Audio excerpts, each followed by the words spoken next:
Selamat pagi teman-teman yang hadir di sini. Salam budaya, cinta Indonesia. Boleh bersama-sama sebutkan hal tersebut? Salam budaya, cinta Indonesia. Sebelumnya perkenalkan dulu, nama saya Mila Rosinta Toto Atmojo. Saya seorang koreografer, penari dan juga pemilik salah satu sekolah tari dan juga laboratorium tari di Yogyakarta. Pada pagi hari ini saya akan membawakan sebuah tema yang kita akan sharingkan pada pagi hari ini, yaitu tentang duality in dance, Srimpi Kawung Humanitarian. Tapi sebelum kita memulai, ada beberapa pertanyaan yang ingin saya tanyakan kepada teman-teman semua yang hadir pada pagi hari ini. Apakah teman-teman di sini semua pengguna Instagram juga pengguna TikTok? Pertanyaan kedua, di dalam satu hari, apakah di Explore kalian muncul FYP tentang kebudayaan Indonesia ataupun kesenian Indonesia?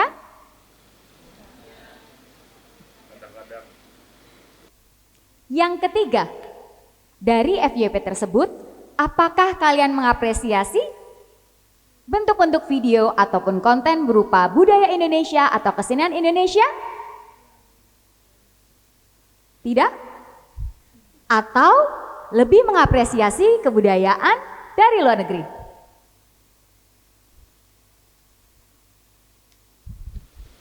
Lalu, yang keempat, ada sebuah fenomena yang dimulai tahun 2007 hingga kini Reok Ponorogo akan diklaim negara Malaysia. Atau juga fakta-fakta batik Indonesia yang pernah diklaim di negara lain. Apakah teman-teman tahu perihal fenomena ini? Dari hal tersebut, saya sebagai salah satu seniman Indonesia dalam membuat karya seni butuh waktu yang tidak sebentar. Tentunya kami sebagai seniman dan juga budayawan senang sekali ketika karya-karya kami yang dibuat dengan hati, penuh peluh dan kolaborasi diapresiasi dengan baik oleh masyarakat Indonesia. Dan juga kami senang ketika karya-karya kami diberikan kesempatan untuk bisa mementaskan di daerah, di nasional maupun di internasional. Tetapi ada sebuah pertanyaan ketika saya mementaskan kesenian Indonesia baik dalam bentuk tradisi maupun kreasi ataupun kekaryaan baru yang mengangkat nilai-nilai kebudayaan, banyak sekali apresiasi yang luar biasa yang mereka berikan untuk kesenian Indonesia. Lalu, ekosistem yang selalu mensupport dari dalam bentuk ekonomi maupun pikiran dan juga semangat dari teman-teman yang ada di luar negeri. Karena mereka berkata, kesenian Indonesia memiliki banyak keberagaman, suku, jenis, budaya, dan sangat kaya. Lalu, ada beberapa seniman yang bertahan hingga kini tetap berada di Indonesia untuk berkarya, untuk selalu membuat sesuatu yang baik dan juga mencari ekosistem, economic support dan juga apresiasi dengan seadanya. Tapi ada beberapa juga yang pada akhirnya memilih pindah negara untuk dapat berkarya di luar negeri dan menyebarluaskan kesenian luar negeri di negara lain. Di balik sebuah karya ada proses yang tidak mudah. Untuk menciptakan koreografi atau karya tari butuh proses yang berliku-liku. Tentunya untuk bisa bertahan di tiap generasi, setiap seniman harus konsisten dan terus mengikuti perubahan zaman. Dalam membuat sebuah koreografi, ada riset yang tidak main-main. Tentunya kita riset dari berbagai macam keilmuan. Dari lapisan-lapisan yang tidak terlihat. Mungkin teman-teman melihat bahwa 1, 2, 3, 4, 5, 6, 7, 8. Tapi apakah kalian tahu setiap pergerakan atau hal yang dihadirkan memiliki maknanya tersendiri? Setelah melakukan riset, kita akan melakukan eksplorasi dari ide gagasan yang kita pilih kemudian kita tabung menjadi kemungkinan-kemungkinan eksplorasi untuk dapat ditabung nanti menjadi sebuah karya. Selanjutnya ada proses improvisasi, di mana kemungkinan-kemungkinan tabungan tadi kita tata, kita pilih, kita buang, dan akhirnya membentuk sebuah rangkaian yang saling memiliki benang merah atau menjadi sebuah adegan yang relate terhadap ide dan gagasan yang kita ingin sampaikan. Setelah improvisasi, kita akan melakukan kolaborasi atau kerja studio, di mana seorang seniman tidak bisa berkarya sendiri. Kita harus selalu berkolaborasi dan tentunya saling mensupport.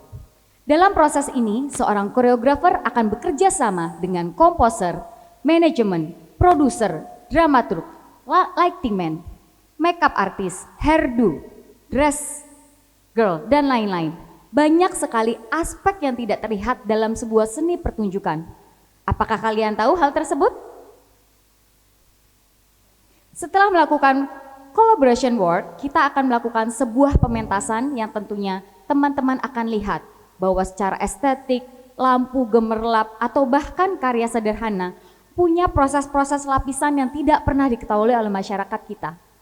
Setelah melakukan pertunjukan, kita selalu ada evaluasi. Setiap karya yang hadir sebagai anak karya belum terlalu matang, perlu sekali kemungkinan-kemungkinan pentas demi pentas yang harus terus dilalui, sehingga akhirnya menjadi karya yang matang dan mengkristal. Mari kita lihat karya Srimpi Kawung, karya saya yang dibuat tahun 2009.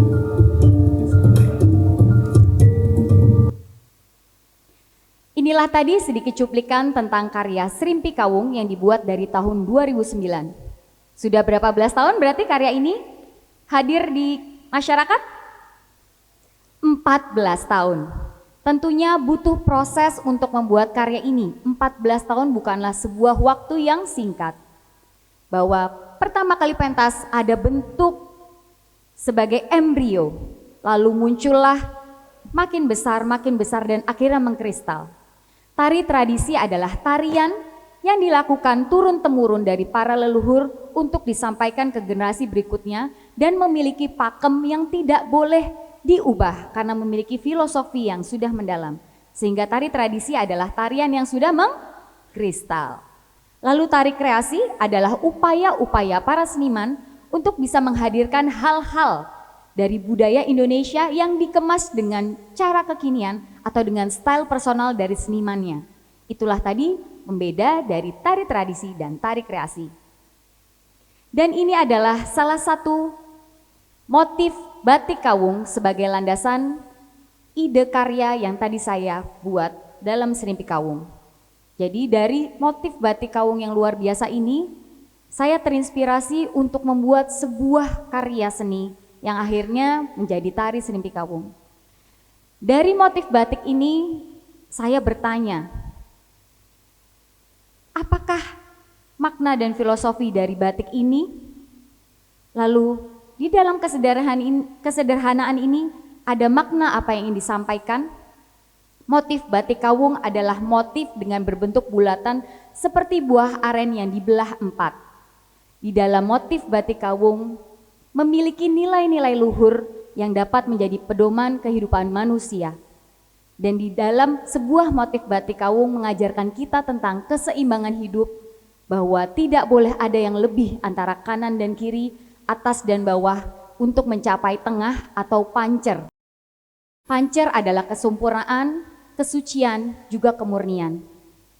Pada zaman dahulu, para leluhur kita membuat selembar kain batik, dan ini adalah batik dari turunan nenek saya, beberapa angkatan generasi sebelumnya yang saya gunakan hari ini, sebagai ingatan kami untuk para generasi muda bahwa zaman dulu orang-orang membatik menorehkan ekspresi rasa, ada doa, ada harapan yang diharapkan ketika digunakan sehari-hari untuk selalu menjadi pengingat bahwa apa makna dari batik ini untuk menjalani kehidupan kita sehari-hari.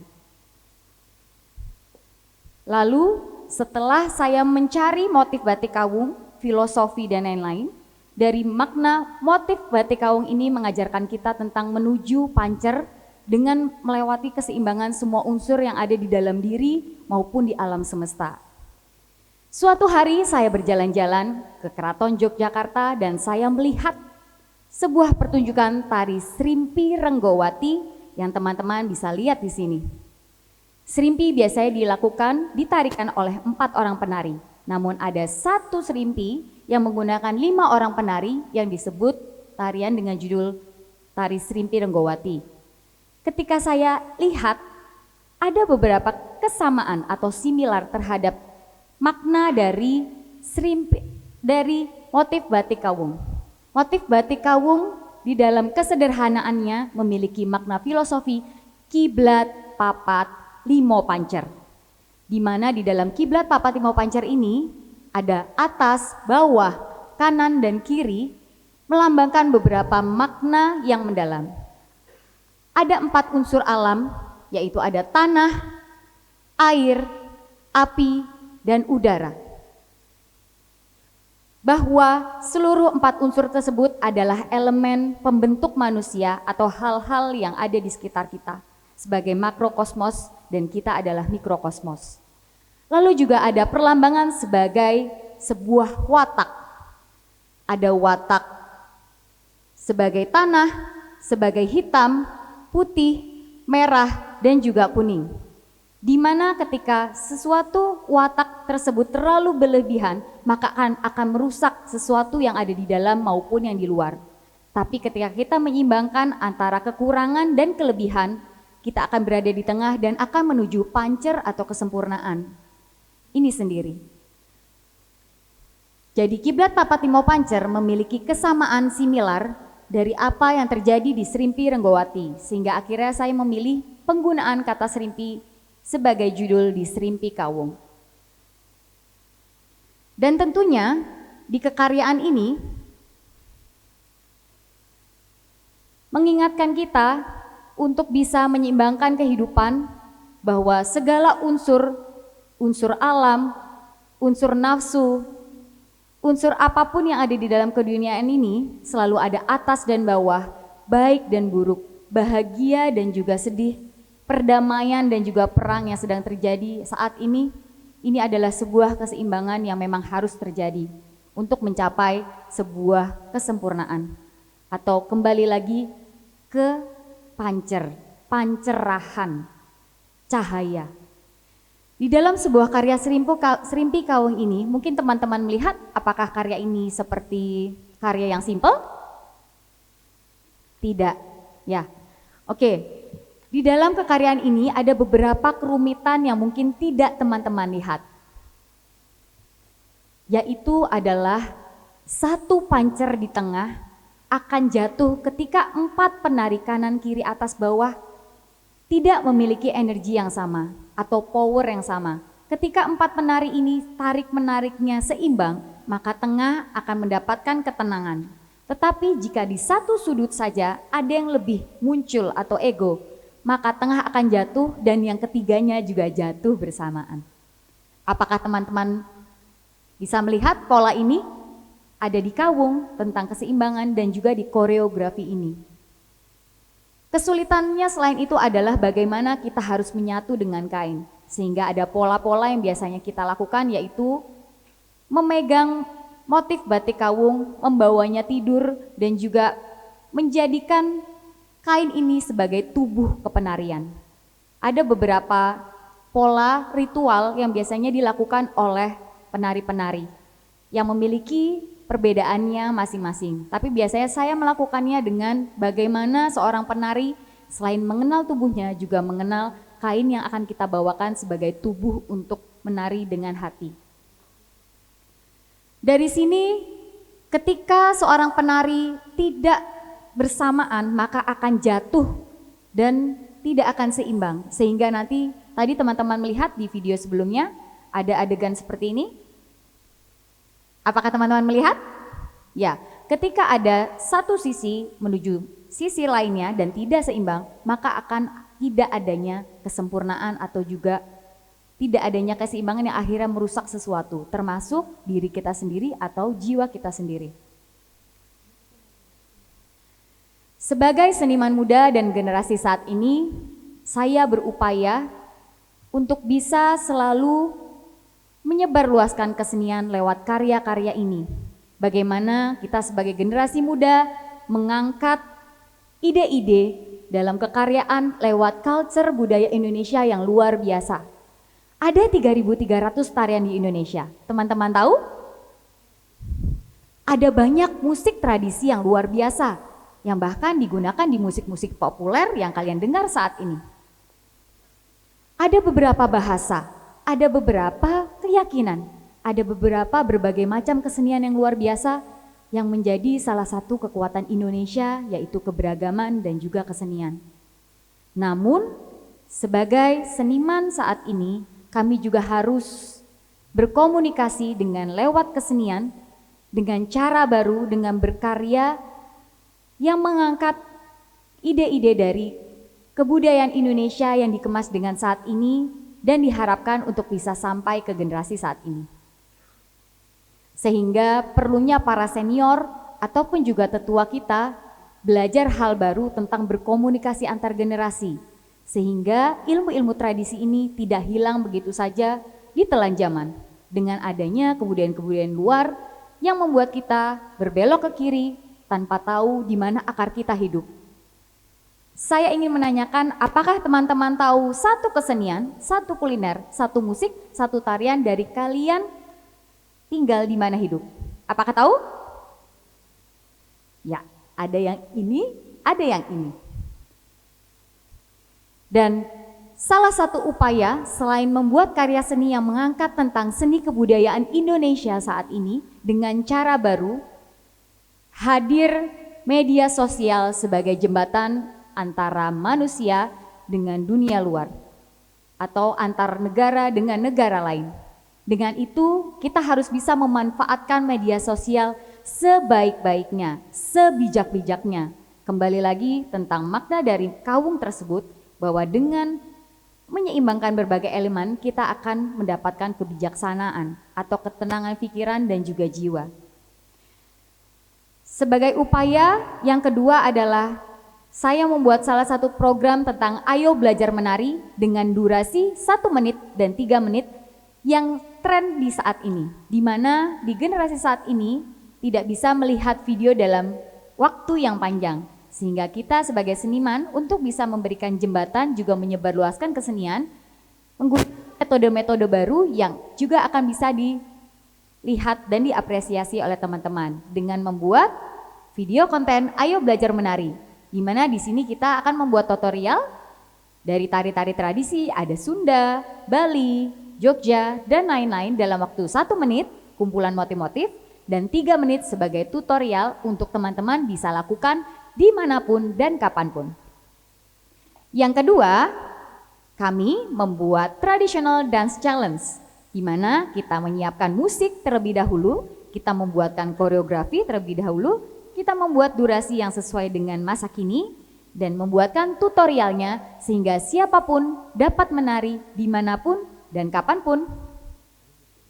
Yang ketiga, kami juga membuat workshop-workshop berupa kelas yang bisa diikuti oleh siapapun dan kemudian bisa menyebarluaskan kesenian dengan cara terkini. Tentunya workshop-workshop ini kita selalu melakukan kolaborasi dengan berbagai macam keilmuan, seperti misalnya dance dan psikologi, jadi workshop dance healing dengan metode dari tari Yogyakarta. Apakah teman-teman pernah mendengar bahwa tari bisa memulihkan jiwa yang ada di dalam?